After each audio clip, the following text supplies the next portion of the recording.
12 kilometre दूर से भंवरे को पता चल जाता है किस सरोवर में कमल खिला, और वहीं से वह गुनगुनाता हुआ मानो कमल की स्तुति करता हुआ कमल के निकट पहुंचता है।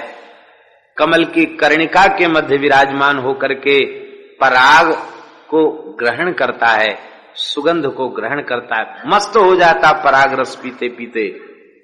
और उसी कमल के पास मेढक रहता, उसी तलैया सरोवर में निवास करने वाला मेढक कीच में लपटा रहता है, टर टर करता हुआ कीड़े बीन बीन के खाता रहता। उसको क्या पता कि कमल कहाँ खिला है। तो अब ये अंतिम दोहा में मानो महात्म्य रचयिता श्री वैष्णवदास जी ने यह संदेश दिया है कि इसमें छटनी हो जाती है। भक्तमाल की कथा होने लग जाए तो छटनी हो जाती है, वर्गीकरण। छटनी क्या, मेढक कौन से हैं और भंवरे कौन हैं। भंवरे होंगे वो तो बहुत दूर दूर से उड़ के चले आएंगे, पता भर चल जाए कि अमुक जगह भक्तमाल की कथा हो रही है तो सैकड़ों कोस से भी वे दौड़े भय चले आएंगे। और जो मेढक प्रकृति के होंगे वो इसी गोरखपुर में रहकर भी भक्तमाल की कथा नहीं सुनेंगे। अब ये तो अपनी बुद्धि के ऊपर विचार निर्णय है कि मेढक बनने में लाभ है कि भौरा बनने में लाभ है। लाभ क्या बनने में है, भौरा बनने में लाभ है, मेढक बनने में लाभ नहीं है। ये सब भ्रमर विराजमान है। जितने लोग यहाँ बैठे हैं सब भौरे हैं, और जो आ जाएंगे अब ये लोग जाकर कहेंगे वहां भक्तमाल का कमल खिला है, सुगंध आ रही है, तुम भी चलो तुम भी चलो, तो और भी लोग आकर के लाभ प्राप्त करेंगे। ये बात तो हम इस दोहे के अर्थ के संबंध में कह रहे हैं। हमारे चित्त में कभी भीड़ भाड़ की अपेक्षा रहती नहीं है। इतने तो लोग बहुत ज्यादा हैं, प्रेमी, अच्छे भाव से श्रवण करने वाले। 2-4 मूर्ति ही बैठे हो, एक ही मूर्ति बैठा हो तो भी अपने भीतर को खुराक मिल जाती है, ठाकुर जी की कृपा हो जाती है, बहुत सुख मिलता है भगवान के भक्तों के चरित्र। और ये जो आचार्यों के वचनामृत हैं कि भक्तमाल ग्रंथ का आश्रय लेने वाले चाहे वे कहें, सुने अथवा अनुमोद करें, किसी एक भक्त का चरित्र जिसने अपनी लेखनी से लिखा है उसका रजिस्ट्रेशन पक्का हो गया ठाकुर जी की गोद में बैठने का। ये पूर्ण विश्वास की बात है। क्यों, नाभाजी की आचार्य चरण हैं, आचार्य चरण आज्ञा कर रहे हैं भक्तमाल ग्रंथ के उपसंहार में, भक्त दाम संग्रह करे कथन श्रवण अनुमोद, सो प्रभु प्यारो पुत्र ज्यों बैठे श्री हरि की गोद। स्पष्ट कह रहे हैं हमारे पूज्य श्री भाई जी महाराज। ऐसे ही महापुरुष जिन्होंने भक्त चरित्र इतने अधिक लिखे, छोटी छोटी पुस्तकों में सप्त भक्त रत्न, पंच भक्त रत्न, भक्तिमती माताएं अलग अलग करके इतने भक्त चरित्र लिखे, और बहुत प्रांजल भाषा, क्या कहना महाराज की भाषा तो अद्भुत भाषा। हाँ, अब आवश्यकता है कि पूज्य श्री भाई जी की जो पद्धति लेखन की है उस पद्धति से भक्त चरित्रों का लेखन हो। अभी बहुत से भक्तमाल ग्रंथ के काल के बाद बहुत से भक्त हुए हैं, उन भक्तों के चरित्र, वो शैली बहुत सुंदर है, उसमें ज्यादा टीका व्याख्या की जरूरत नहीं, पूरा पूरा चरित्र एक भक्त के सामने उपस्थित हो जाता।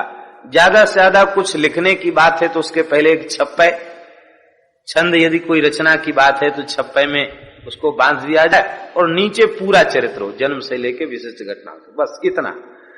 भक्त चरित्र के बोध के लिए इतना ही पर्याप्त है।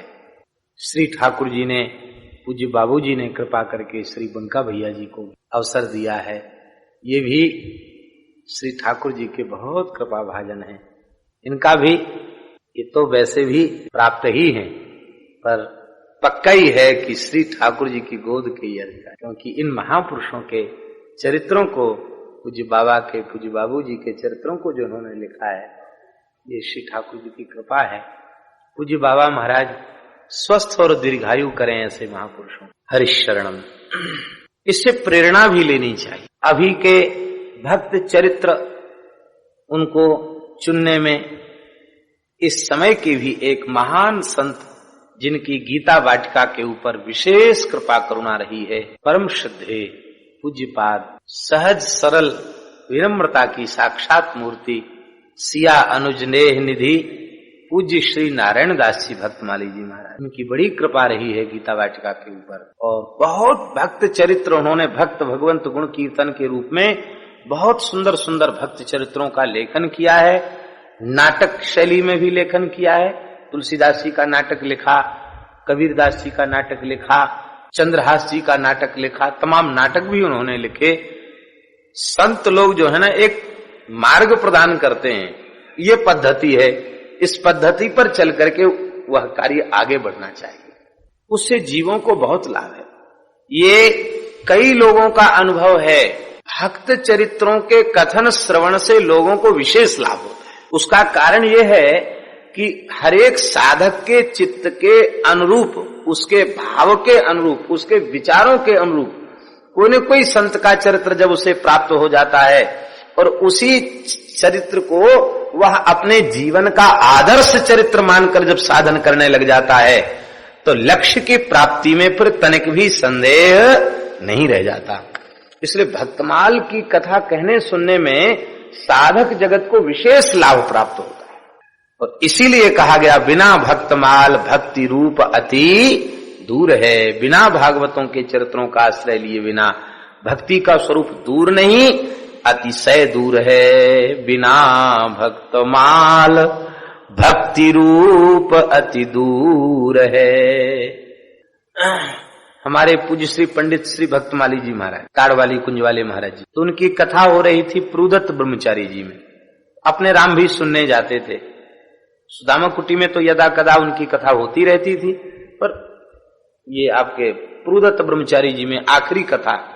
और ब्रह्मचारी जी ने निश्चय कर लिया था कि पंडित जी के मुख से आद्योपांत भक्तमाल हम सुनेंगे, और जैसे चैतन्य चरितावली हमने लिखे इसी प्रकार से फिर लेखनी उठाकर हम भक्तमाल के ऊपर भी लेखनी उठाएंगे। इसी निश्चय से वे कथा सुन रहे थे। पर वहां कुछ दिन कथा हो पाई, इसके बाद पंडित जी अंतर्धान लीला में चले गए। ज्वर हो गया, एक फोड़ा भी हो गया था, तो ज्वर में फिर कथा कहने नहीं आ सके। हमारे पूज्य गुरुदेव अनंत श्री संपन्न भक्तमाल के स्वरूप सदगुरुदेव श्री गणेश दास जी भक्तमाली जी महाराज, जो यहाँ गीता वाटिका भी कृपा पूर्वक आ चुके हैं। महाराज जी गए पंडित जी का दर्शन करने। पंडित जी महाराज ने बड़े प्रेम से हाथ पकड़ लिया, दाहिना हाथ पकड़ लिया। महाराज जी ने कहा कि आपको तो ज्वर हो रहा है, आपका स्वास्थ्य कैसा है, सुधार कैसा है? गदगद होकर पंडित जी कहते हैं, बैठ गए, उठ के हाथ पकड़ लिया, कहते हैं निमंत्रण आ गया है। महाराज जी ने कहा कहाँ का निमंत्रण आ गया? ले आज श्री गोपेश्वर महादेव गोपी के वेश में पधारे थे। मोहल्ले में तो है गोपेश्वर महादेव, और आज्ञा कर रहे थे कि श्री प्रिया जी और लाल जी ने भेजा है। क्या? ले पंडित जी अब निकुंज में आ जाओ और यहाँ भक्तमाल की कथा सुनाओ। क्योंकि हम कहा सुनाएंगे? तो ले गोपेश्वर जी कह रहे थे कि पंडित जी आप सब साधुओं को भक्तमाल लगवाते हैं, हमको भी भक्तमाल लगवाइए, हम आपसे भक्तमाल लगाएंगे। ये स्वप्न पंडित जी को हुआ भगवत धाम जाने के कुछ दिन। सो अब तो न्यों तो आए गए हो है, अब जानो पड़े। महाराज जी कई बार इस बात को कह के गदगद हो जाते थे, कहते देखो इससे बड़ा प्रमाण और क्या होगा। साक्षात अपनी अभिन्न सहचरी गोपीश्वर को ठाकुर जी ने भेज करके कहा कि कुंज में आकर भक्तमाल सुनाओ। ये संत भक्त चरित्र, क्योंकि देखो जिन जिन भक्तों का चरित्र कोई जीव कहता है अथवा सुनता है, उसका चिंतन करता है, उन भक्त संतों का चिंतन करने के कारण वो चिंतन रूप में एक तो निरंतर बुद्धि में और चित्त में बने रहते हैं। तो उनके बुद्धि में चित्त में बने रहने से अंतःकरण की शुद्धि हो जाती है। दूसरा लाभ यह होता है कि उस भक्त का निरंतर चिंतन करने के कारण वह चाहे जैसा जीव हो, श्री प्रिया जी और लाल जी का स्नेह भाजन कृपा भाजन सहज ही बन जाता है।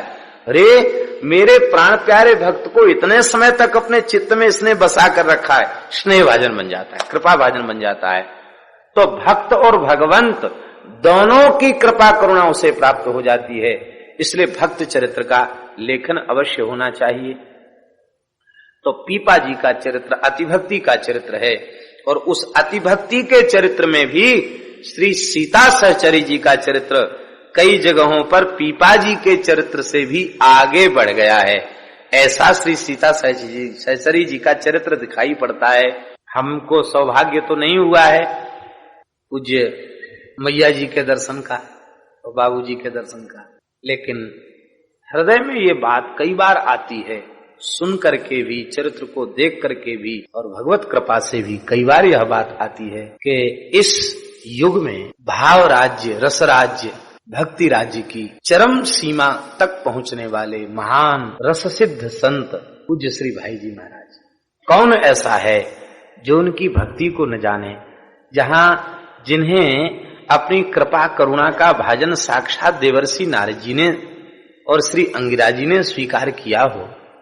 ये कोई सामान्य महापुरुष जिनके लिए साक्षात ठाकुर जी ने कहा हो कि पोद्दार महाराज को तुम नहीं जानते हो, बाबा महाराज से ठाकुर जी ने कहा हो पोद्दार महाराज चिद वृंदावन हैं, इनके हृदय में निरंतर मेरा विलास होता रहता है? ये निरंतर इनके देह में मैं लीलाएं मान रहता हूं, ऐसा ठाकुर जी ने जिनके संबंध में कहा हो, वे कितने ऊंचे महापुरुष हैं, वाणी से नहीं कहा जा सकता। मैया जी का चरित्र भले ही छिपा हुआ चरित्र हो, लेकिन हमको भक्तमाल के सिद्धांत के अनुसार ऐसा लगता है कि इस युग के इन दंपति भक्त में भी बाबूजी की भक्ति से भी उत्कृष्ट भक्ति मैया जी की होनी चाहिए। कई स्थलों पर माताएं भावुकता के क्षेत्र में बहुत आगे बढ़ जाती हैं। हमारी बात अनुचित हो तो आप टोक सकते हैं, सही है, सत्य। लो श्री नारायण भैया जी कह रहे हैं कि पूज्य भाई जी इस बात को स्वयं स्वीकार करते थे कि इनकी भावुकता हमसे आगे। श्री मैया जी की जय, पूज्य श्री बाबू जी की जय, जय जय श्री राधे। अद्भुत चरित्र है श्री मैया जी बाबा महाराज का एवं उनके प्राण प्यारे ठाकुर श्री युगल सरकार का हम भक्त चरित्र के माध्यम से उनकी उपासना करेंगे, उनका आराधन करेंगे। श्री पीपा जी के चरित्र का हम स्मरण करते हैं। बहुत विस्तृत चरित्र है, यथामति यथा समय। अब हम भूमिका में समय न लेकर के चरित्र भाग को ही ज्यादा कहेंगे। समय बता देना, समय हो जाए। पीपा प्रताप जगवासना, नाहर को उपदेश दियो। पीपा प्रताप जगवासना, नाहर को उपदेश दियो। पीपा प्रताप जगवासना, नाहर को उपदेश दियो। साधो जी प्रथमानी भक्त, साधो जी प्रथम भवानी भक्त। मुक्ति मांगन को धायो, मुक्ति मांगन को धायो। मुक्ति मांगन को धायो, मुक्ति मांगन को। साधु जी सत्य कहो ते ही शक्ति, साधु जी सत्य कहो ते ही सुदृढ़ हरि शरण बतायो। सुदृढ़ सुदृढ़ हरि शरण बतायो। सुदृढ़ हरि शरण बता। साधो जी श्री रामानंद पद पाए, साधो जी रामानंद पद पा। भयो अति भक्ति की सीवा, भयो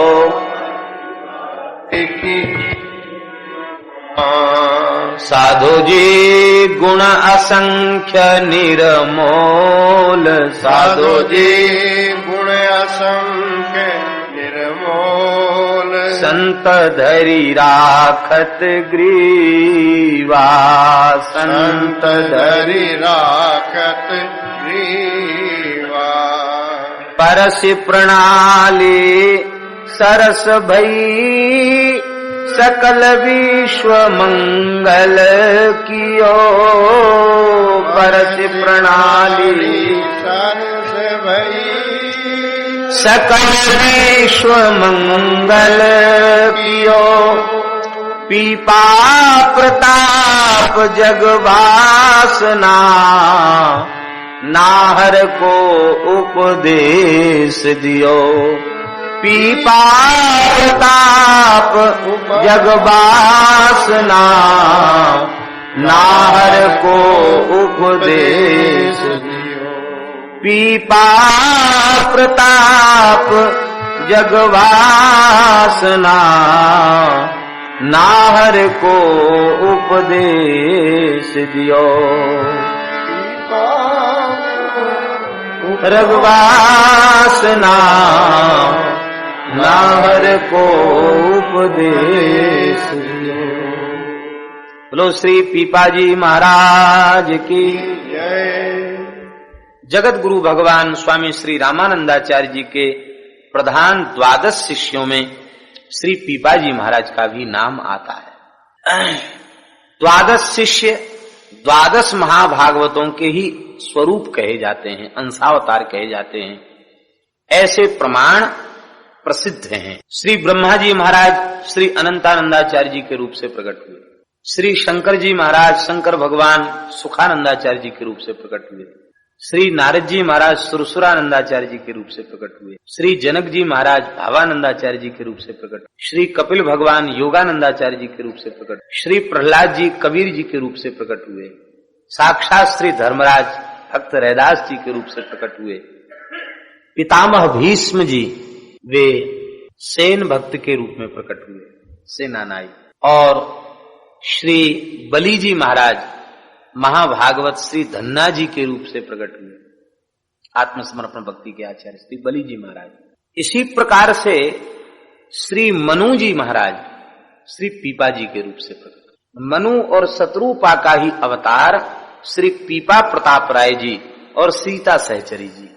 मनु महाराज ये कौन है? मूल रूप में श्रीमद् भागवत के प्रथम स्कंध के प्रमाण के अनुसार ऋषयो मनवो देवा मनुपुत्रा महौजसा कलाः सर्वे हरे रेव सब प्रजापतयस्तथा एते चांस कलह पुंसः कृष्णस्तु भगवान स्वयं। तो ऋषयः मनवा ऋषि मनु देवता महान ओजस्वी मनुपुत्र ये कला सर्वे हरे रेव ये सब भगवान के ही अंश और कला हैं, सब प्रजापति तथा। तो मनु जी महाराज मूल में भगवान के ही स्वरूप हैं, अंश भगवान के ही मनु और शत्रुपा। ऐसा प्रसिद्ध है कि श्री अनादि नित्य सिद्ध दिव्य दंपति श्री लक्ष्मी नारायण ही एक अंश से मनु और शत्रुपा के रूप में सृष्टि विस्तार कार्य के लिए ब्रह्मा जी के मानस पुत्र के रूप में प्रकट हुए। दाहिने भाग से श्री मनु और बाम भाग से श्री शत्रुपा जी का प्राकट्य हुआ। और इन्होंने प्रकट होकर के श्रुति और स्मृति का अनुसंधान करते हुए एक संहिता बनाई, आचार संहिता। मनुष्यों को क्या करना चाहिए, क्या नहीं करना चाहिए, इसकी एक व्यवस्था बनाई। वर्णाश्रम धर्म रूप आचार व्यवस्था को उन्होंने स्थापित किया श्री मनुस्मृति के रूप में। अब स्मृति तो बनके तैयार हो गई, इसको दिखावे कौन? स्मृति के अनुरूप जी करके कौन दिखावे?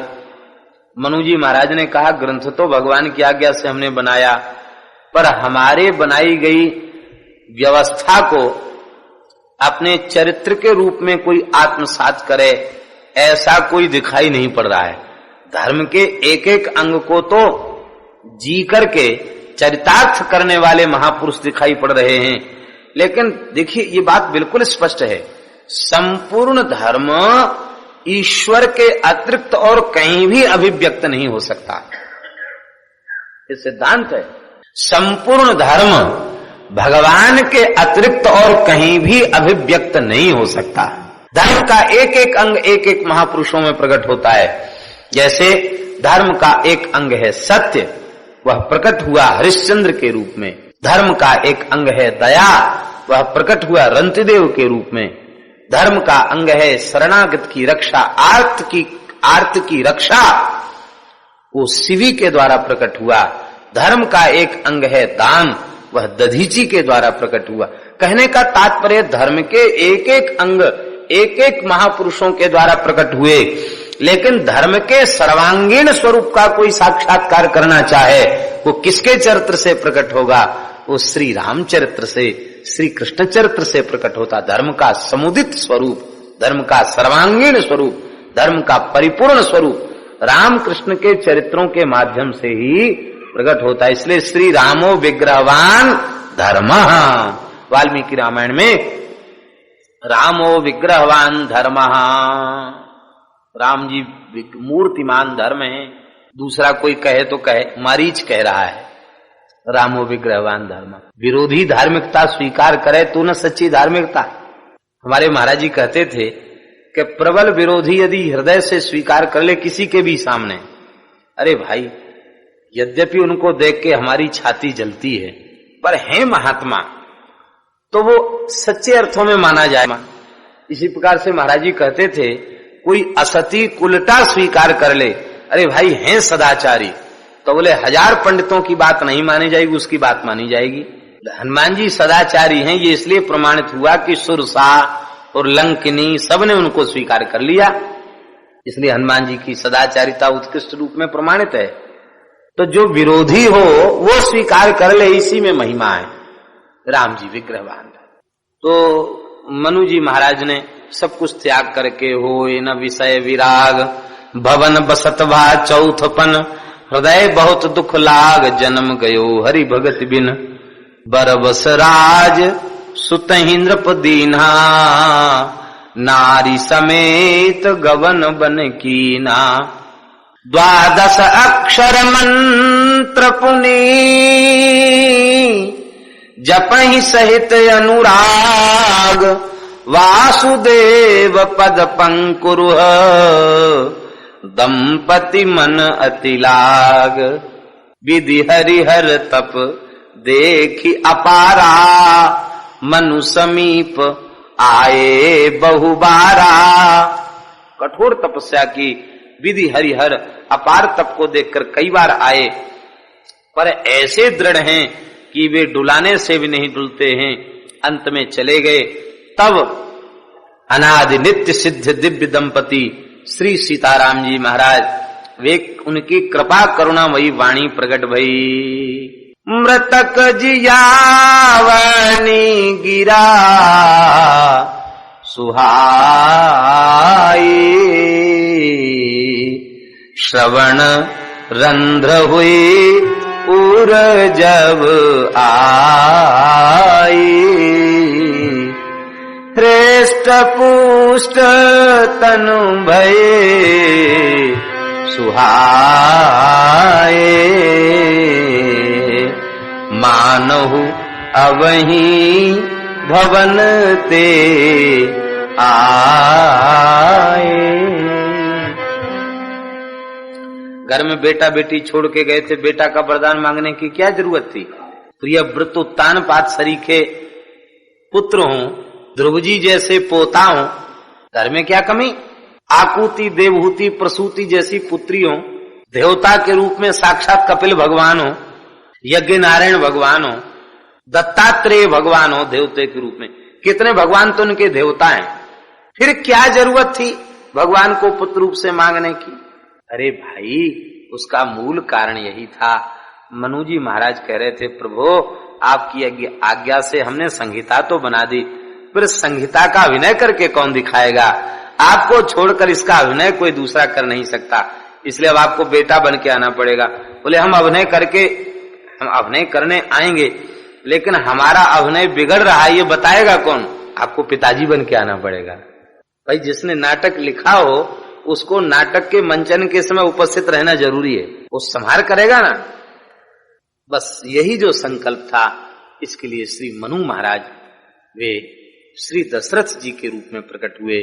ते दशरथ कौशल्या रूपा, कौशलपुरी प्रगट नर रूपा।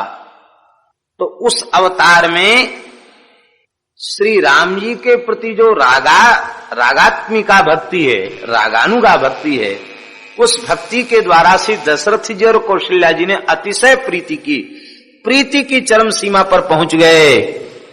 आहा, बंदम अवध सत्य प्रेम जेहि राम पद, बिछुरत दीन दयाल, प्रिय तनु तृण इव परिहर्यो। बंदम अवध बुआल सत्य प्रेम जेहि राम पद, बिछुरत दीन दयाल, प्रिय तनु तृण इव परिहर्यो। तृण के समान शरीर को त्याग दिया।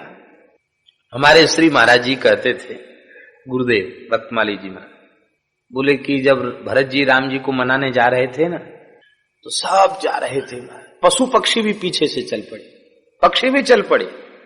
पर एक कनक पिंजड़े में, सोने के पिंजड़े में तोता मैना बंद थे। वो बंद थे इसलिए बेचारे नहीं जा पा रहे थे, नहीं तो वो भी उड़ के चले जाते। तो मैना रो करके कह रही थी, हाय रे दुर्भाग्य, हमको सोने के पिंजड़े में बांध करके रख, भले ही सोने का पिंजड़ा पर है तो बंधन, हम भी मुक्त होते तो फुर्र से उड़ के चल पड़ते राम जी को मनाने के लिए चित्रकूट तक। देखो अयोध्या वासी कितने प्रेमी हैं, अपने घर परिवार को त्याग करके और धन वैभव को तिलांजलि दे करके सब चित्रकूट जा रहे हैं राम जी को मनाने के लिए। ये सब कितने प्रेमी हैं। तोता बोला, कह रही